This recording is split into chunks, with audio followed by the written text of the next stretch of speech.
السلام عليكم ورحمة الله وبركاته. ان شاء الله في الفيديو ده هنتكلم عن مشكلة بتقابلنا في الغسالات الفوق اوتوماتيك. اللي موجود معانا دلوقتي دي غسالة يونيون اير فوق اوتوماتيك 13 كيلو. مشكلة الغسالة دي والمشكلة اللي هنتكلم فيها في الفيديو ده النهاردة عن ان الغسالة بتملى او بتسحب مية باستمرار وما بتفصلش.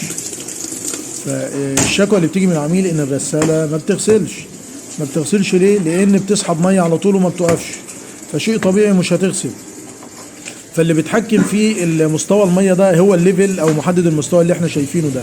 غيرنا الليفل مره واثنين وثلاثه ونفس الوضع يا جماعه، بتسحب ميه باستمرار. يبقى عندي المشكله هنا لو الليفل سليم، يبقى انا عندي المشكله هنا في الخرطوم بتاع الليفل.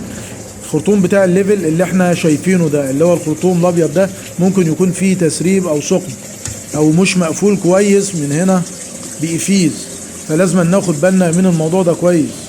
اول حاجة ان انا بشيل الخرطوم وانا بسحب مية بنفخ فيه الليفل ده، بنفخ فيه. لو الليفل لف معايا واشتغلت معايا يبقى انا كده عندي الليفل سليم، يبقى المشكلة في الخرطوم بتاع الليفل.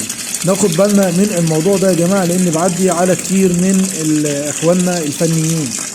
يبقى انا دلوقتي عندي المشكلة لو لقيت الغسالة بتسحب مية باستمرار وما بتفصلش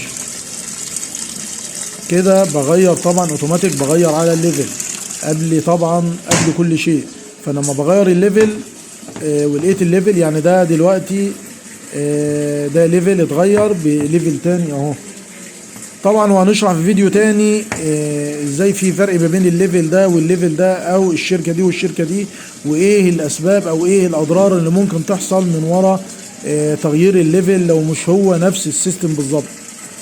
يبقى احنا كده وصلنا لنقطة ان حاجتين بيتحكموا في عدم فصل المية في الغسالة فوق اوتوماتيك.